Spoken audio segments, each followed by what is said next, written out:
Hello, BookTube.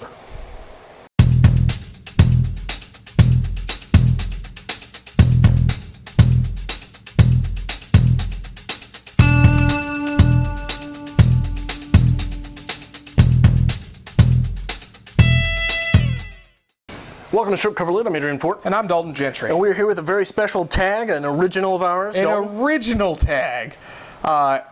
Steve Donoghue. Steve Donoghue gets a hold of me and says, haven't seen any tag videos lately. Not getting tagged in those tag videos. Why aren't you guys tagging me in those tag videos? So you know what, Steve? We owe you one. We do. So this is part of our Badass series. This is the Steve Donoghue as a Badass tag.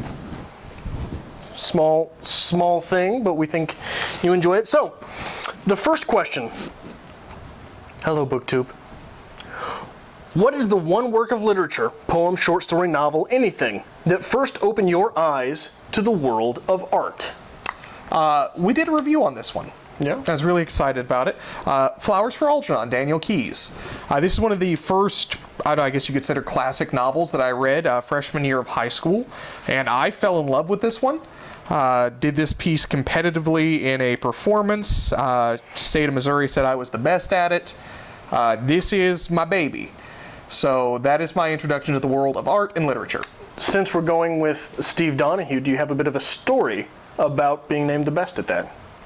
About being named the best of that? Yes, didn't you say the state of Missouri named you the best?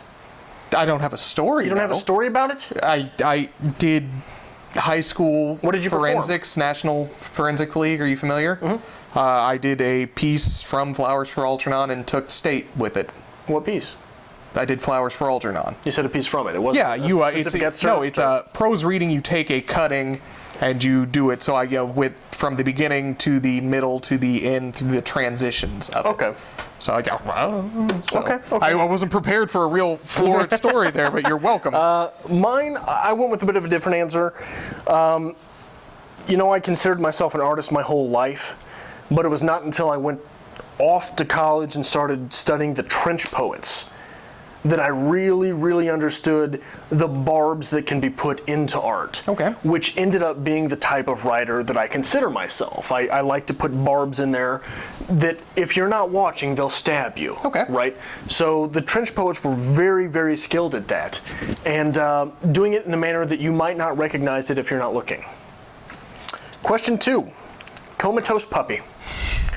What book sets you in a trance from start to finish? This is a recent one, and I loved it.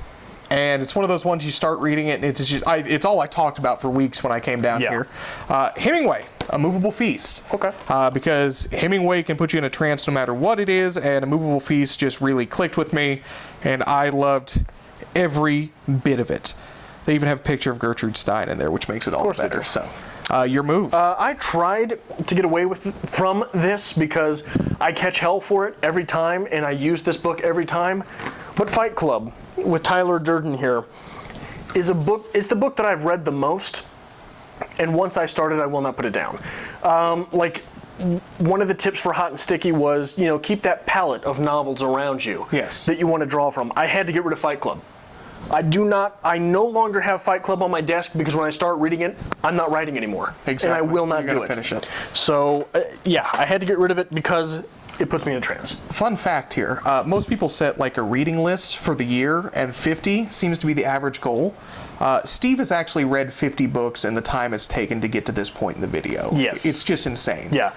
99 books in the month of June is what he read. 99! Got 99 books and Fight Club ain't one. Look at that. Damn it, Steve. Look at that. So, here's the thing. Steve reads a book while reading a book and watching a video. Yes. So Steve is only 1/3 of his attention being put towards watching this. Because he's understanding all at the time. Absolutely. But he's understanding Absolutely. all of it. Here's what we did here. We tried to break down your average Steve Donoghue video into its component parts. You start with the Hello BookTube. You've got the Comatose Puppy on the lap. From that, you go straight into a wry witticism. So, what is the most intelligent piece of literature that you keep going back to? I've never finished this one. And I wanted to start with Brief History of Time, because no one's actually read that book. I've read that book. No one's read that book. Didn't understand it all. Exactly. But I've got exactly. But I decided to go the other route. I have The Blind Watchmaker by Dawkins. I've not finished this one, but holy shit.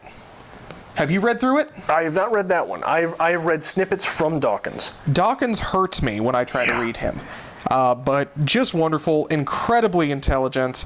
Because this is the wry witticism, I know Steve's going to be like, oh, Dawkins, really? Well, here's the thing. Just like Stephen Hawking, the thing is, you understand all of the words that Dawkins is using.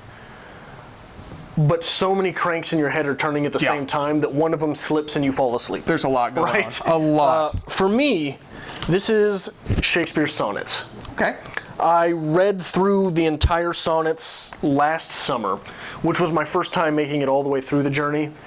And every once in a while, I'll get this itch I gotta scratch, and I'll pick up the sonnets, and I'll flip to a random page, and I'll just read another one, and see if I get anything different out of it.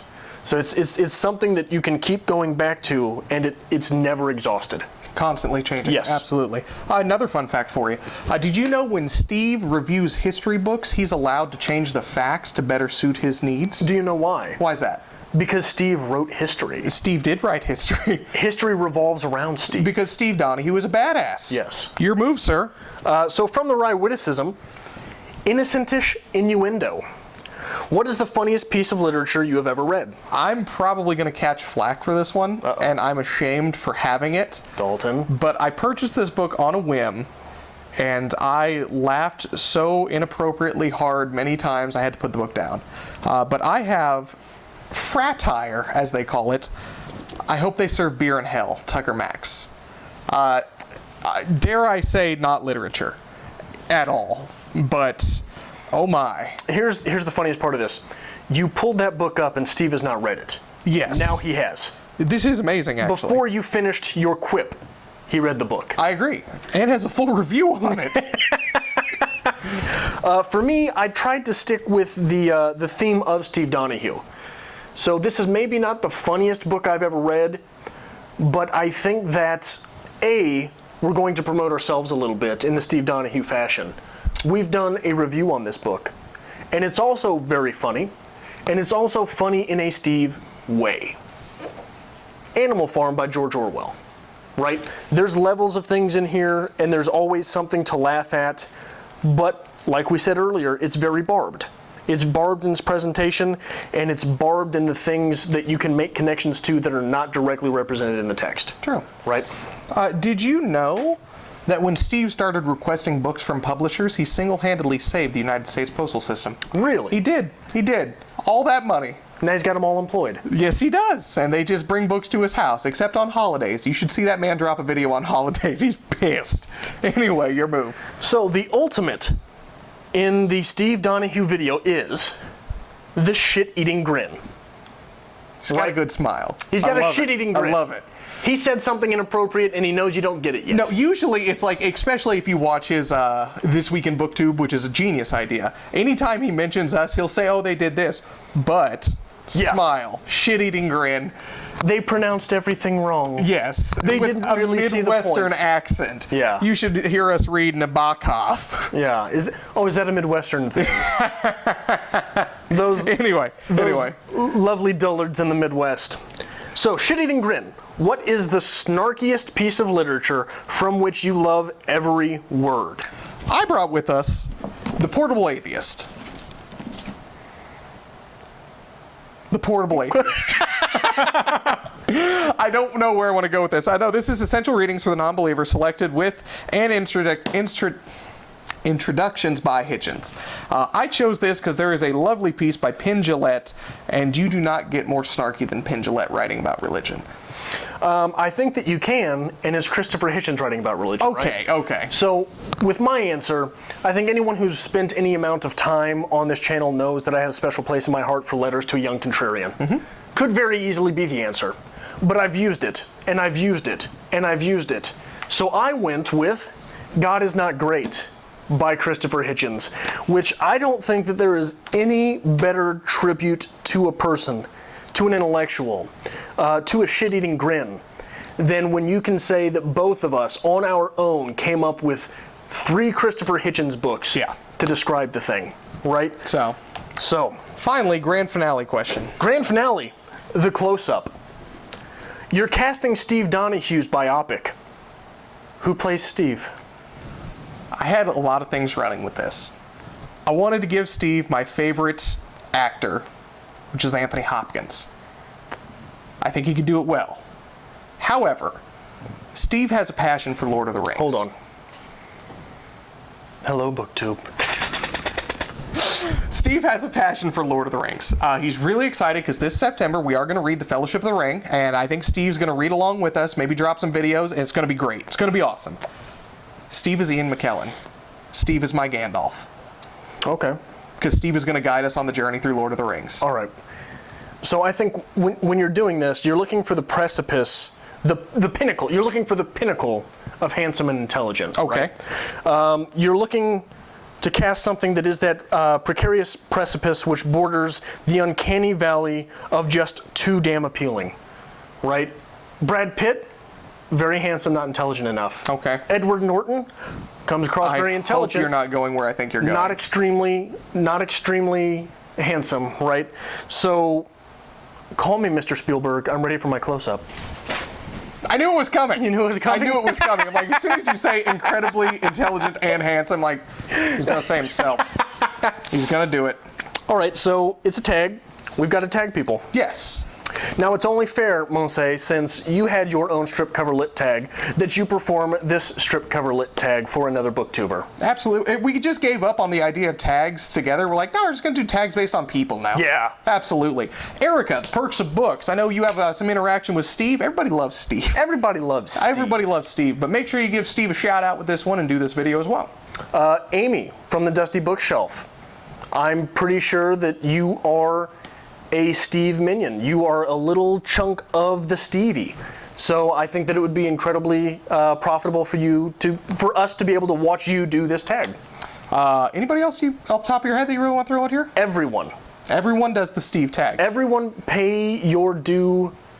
Pay your dues to Steve and do the tag. And if you do, please make sure that you couple it with your own original Steve facts. Hashtag Steve facts. And throw in a question, an observation from the Steve videos. So, Steve, we absolutely love you. We hope this satisfies your need to be tagged in one of our videos. We had a lot of fun with this. Make sure you hit the subscribe button down below. We'll have links to all the people we just mentioned. We'll definitely have a link to Steve. If you haven't watched him, you need to go. If in Steve fashion, don't hit the like button here, hit the dislike button. Absolutely. No, hit the like button, please, because don't hit the dislike button, it'll screw us. So follow us on Twitter @StripCover, where you can dislike us every day.